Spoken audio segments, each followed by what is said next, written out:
It's the Brad and John Show. Would help if I turn the microphone on. It is the Brad and John Show. Today's date is Friday, March 7th. This is the Charlie block, the C block, which means we started at about 7:40. Boy, we're late this morning, 7:46. John, you did not watch the presidential address. It wasn't technically the State of the Union because the State of the Union is typically deleted in the year the new president comes in, correct? They don't normally do that? Correct, yeah. Okay, correct. So it was just an address to the nation. Did you watch that at all? I did not, no. I only saw clips on social media. Did you see the clips where the young boy who is suffering from brain cancer, whose thing he wants to be a police officer? Have you seen this section? Yeah, and some tiny group of liberals is apparently upset because this kid has gotten a bunch of honorariums or honors before. And they're like, how many times can you trot this little kid out? Okay, you just brought up my point.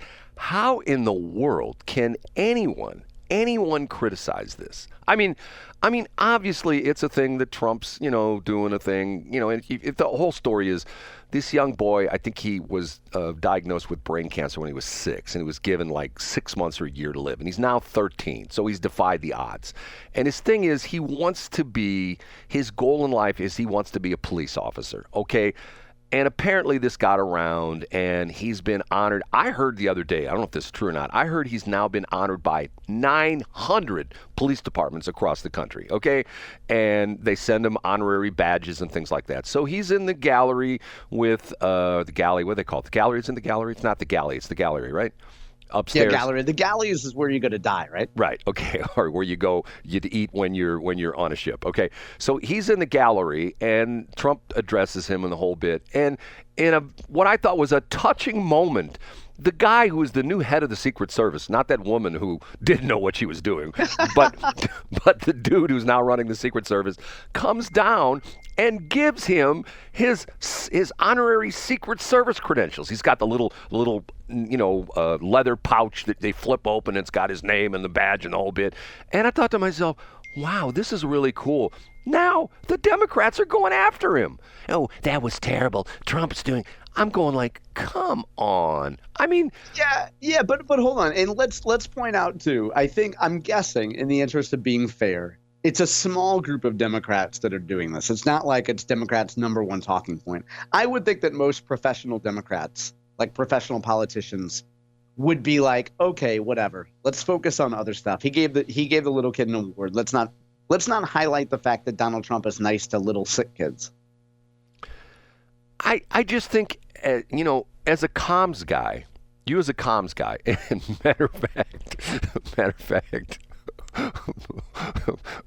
you're gonna laugh when I say this, okay? Maybe you won't laugh. As a comms guy, twice in one show. What would John do?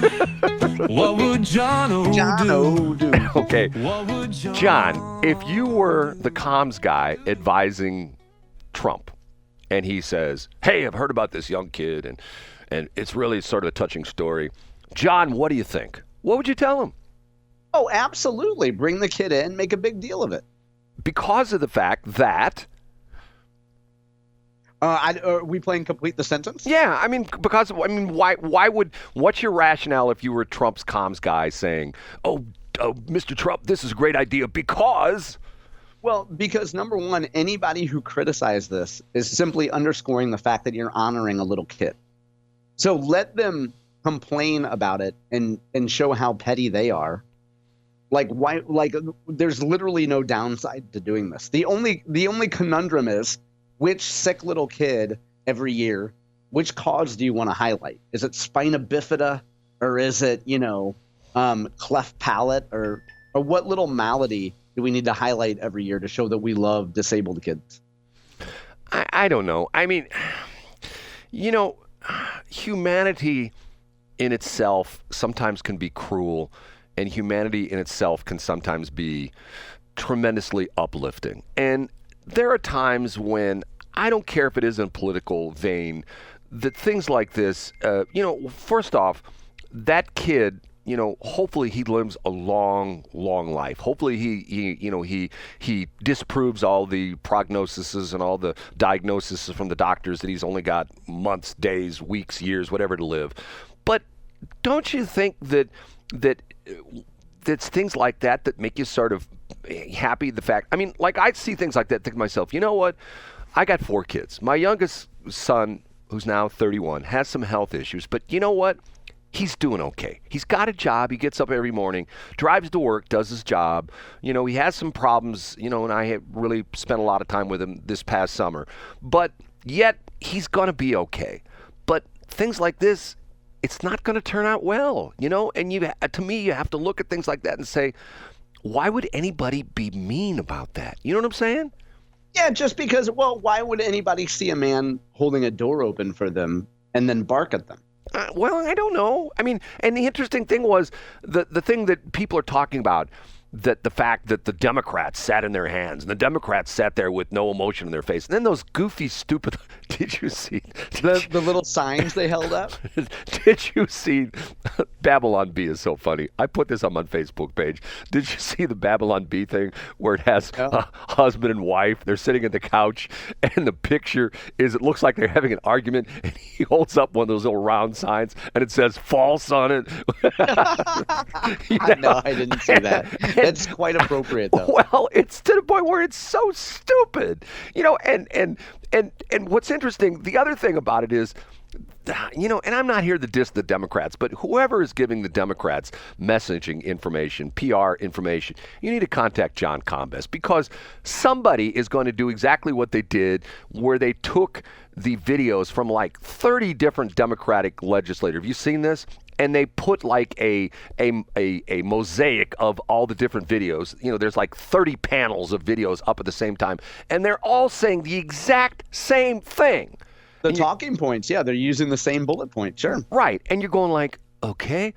And did you hear what Musk did? Did you hear the story what Musk did? No, what did he do this time? Musk said he wanted to know who was behind this, who's the person that initiated all these things where all the Democrats have just parroted the exact same thing. He's going to give them a cyber truck.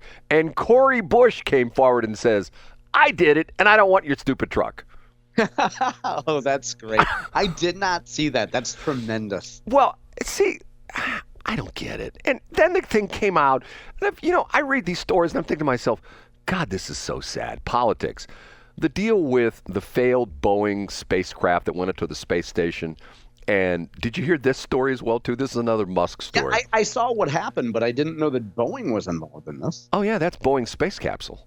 Yeah, that's okay. Yeah, which didn't work very well, to the point where they got him up there okay, but they weren't sure it could get him back down, so they flew the thing back down with nobody in it. Okay, so Musk called up Biden, or one of his reps. You know, Biden was probably asleep or on the beach or something like that. He called up one of his reps and said, I can get one of my Dragon spacecraft up there, because this man and woman are all supposed to stay like, I don't know, 6 days or something like that. And I can get somebody up there right away. I can get a Dragon spacecraft, prepped and ready to go, and we can launch in a week and get those people down. And Biden said, no thanks. And those people are still up there. So, and now they're coming out and saying that Biden personally said no to Musk because he was, at that point in time, helping out Trump, and he didn't want to. Of course. That's very petty. Well, I mean, you got 2 people's lives at stake. You got a guy who's got a proven spacecraft who's done this gazillion times, although yesterday his spacecraft blew up. Did you know that yesterday? That's what I was talking about. I thought you were referring to that. No. This was the International Space Station. This is last year.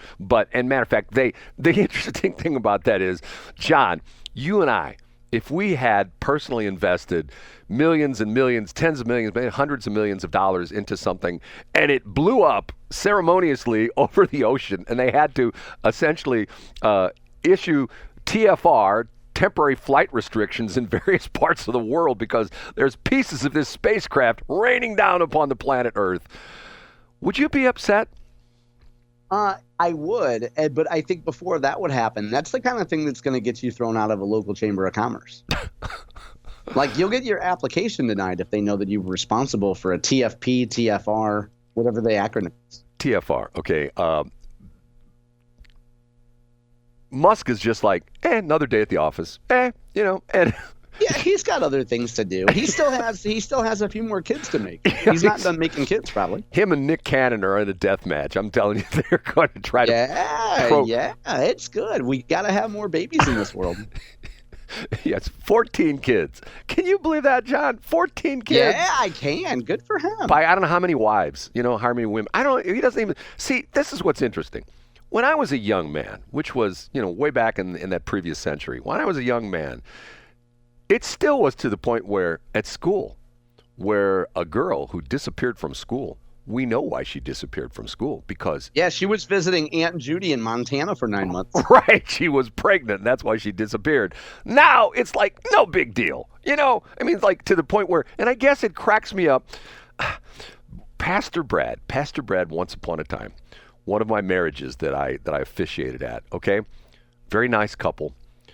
Neither of them, I think he had been married before, but no kids. And he had been with this woman, and they had 3 kids together, and they were finally getting married. And I'm thinking to myself, okay, if my mom was still around, she would not have approved of that. She would have said, Brad. And boy, we sure need Mrs. Hildebrand's approval there. Right. Well, but what you're saying is that this woman eventually wore this guy down, and he's finally like, fine, here's a ring. Let's get some guy that's not really a pastor that took an online course. They can take a couple hours off from the mouth over the weekend and come officiate our wedding. Oh, wait, he's got one leg and one eye. Even better. Hopefully he takes 20% off for missing key organs. And when people come to his place to buy things and they yell, shut up at him, he tells them, hit the road, Jack. Don't you? Right. Now, Brad, serious question. So I've purchased... For example, I purchased a lawnmower on Facebook Marketplace, and it was a great experience, and it was awesome. Yeah. I've never sold anything on Facebook Marketplace. Yeah. And one of the reasons why is I hear that it's just, I don't know, is it worth it? Clearly, I think I know the answer to this, but is it worth your time to sell stuff on Facebook Marketplace? Like, if it's of a certain ticket, like if it's like $50 and over, like I'm not going to waste my time selling a $10 item. But I have some things to sell that are, I'd like to get rid of, and there's too much money. They're too valuable to donate. Do you find it worth your time to post stuff to Facebook Marketplace? I don't do a lot of stuff there, but quite honestly, I'm the environmental guy that nobody believes is an environmental guy because I hate to throw stuff away. And I've told the story before about equipment that I have here that's older stuff at the radio station. My typical deal is I put it on eBay for $1, starting bid for $1. And if nobody bids on it, then it gets recycled. And sometimes, I'll give you a perfect example. I had a piece of equipment not too long ago, I guess about 2 or 3 years ago, that was given to me by a fellow broadcaster.